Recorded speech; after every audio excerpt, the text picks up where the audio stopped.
سب سے بڑا جو احسان اعلی حضرت کا آپ کے اور ہمارے اوپر، ہماری جماعت اہل سنت پر، وہی احسان ہے کہ اہل سنت و جماعت کو اعلی حضرت نے صحیح عقیدے سے روشناس کرایا، سے صحیح عقیدہ کی رہنمائی کی ہے، اور عقیدے کے اوپر تمام چیزوں کا دار و مدار ہی ہے۔ نماز ہو، روزہ ہو، زکوٰۃ ہو، حج ہو، جتنی بھی عبادات ہے سب کا دار و مدار ایمان پر ہے، صحیح عقیدے کے اوپر ہے۔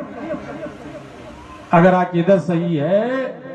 عقیدہ قرآن حدیث کے مطابق ہے، صحابہ کرام کے مطابق آپ کیا عقیدہ ہے، آپ کوئی بھی عبادت کیجیے، ادنا سے ادنا عبادت کیجیے، وہ بھی ضائع جانے والا نہیں، وہ بھی اللہ کے بارگاہ میں قبول ہو ہی جائے۔ اور عقیدہ میں گڑبڑی ہے،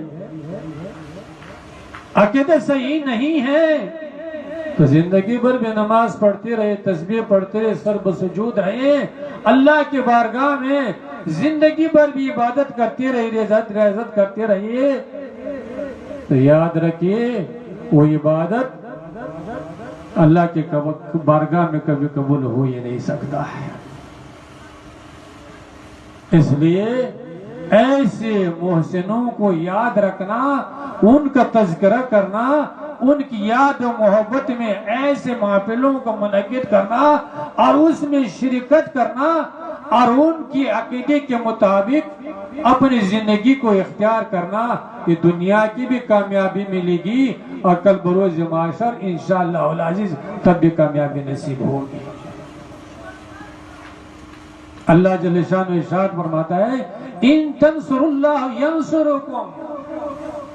اللہ فرماتا ہے کہ اگر تم اللہ کی مدد کرو گے اللہ تمہارا مدد کرے گا۔ تو کیا مطلب ہوا؟ اللہ جل شانہ ہمارے مدد کا محتاج ہے؟ اللہ جل شانہ کسی بندے کا مدد کا محتاج نہیں۔ معنی یہ ہوا کہ اگر تم اللہ کے راستے پر چلو گے، قرآن کے دامن کو پکڑو گے، اللہ اور اللہ کے رسول کی اطاعت و بندگی اختیار کرو گے، ذکر و اذکار میں زندگی بسر کرو گے، تو اللہ جل شانہ تم کو دنیا میں بھی روشن فرمائے گا، دنیا میں بھی اپنے خیر و برکتوں سے نوازے گا، دنیا کی زندگی میں بھی سربلندی عطا کرے گی، اور کل بروز معاشر جہاں نفسی نفسی کا عالم ہوگا، جہاں کوئی کسی کو پوچھنے والا نہیں ہوگا، وہاں بھی کیا ہوگی؟ اللہ اپنے فضل و کرم سے حضور صلی اللہ تعالی علیہ وسلم کی شفاعت نصیب فرمائے۔ اس لیے مسلمانوں آج تو یہ بولا جا رہا ہے کہ اعلی حضرت کا عقیدہ کوئی نیا عقیدہ ہے، اعلی حضرت کا عقیدہ کوئی نیا عقیدہ نہیں، جو صحابہ کرام کا عقیدہ ہے وہی اعلی حضرت کا عقیدہ ہے، وہی اہل سنت والجماعت کا عقیدہ ہے، جو تابعین کا عقیدہ ہے، مفسرین کا عقیدہ ہے، محدثین کا عقیدہ ہے، غوث پاک کا جو عقیدہ ہے، خواجگان خواجہ محی الدین کا جو عقیدہ ہے، بزرگوں کا جو عقیدہ ہے، وہی کیا ہے؟ وہی اعلی حضرت کا عقیدہ ہے، وہ اعلی حضرت کا کوئی نیا عقیدہ نہیں۔ ہمارے علماء کرام اعلی حضرت کی تقوی اور پرہیزگاری کو بیان کرتے ہیں، بیان یہ کرنا چاہیے، لوگوں تک یہ بات پہنچانا چاہیے کہ اعلی حضرت نے جو عقیدہ دیا ہے یہ وہی عقیدہ ہے جو قرآن نے جس عقیدت کا حکم دیا ہے، اللہ کے رسول نے جس عقیدت کا حکم دیا ہے، صحابہ کرام کا جو عقیدہ ہے وہ کیا ہے؟ وہی اعلی حضرت کا عقیدہ ہے۔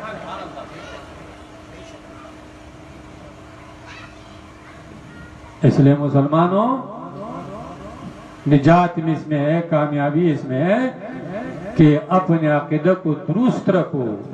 اپنے ایمان کو درست رکھو۔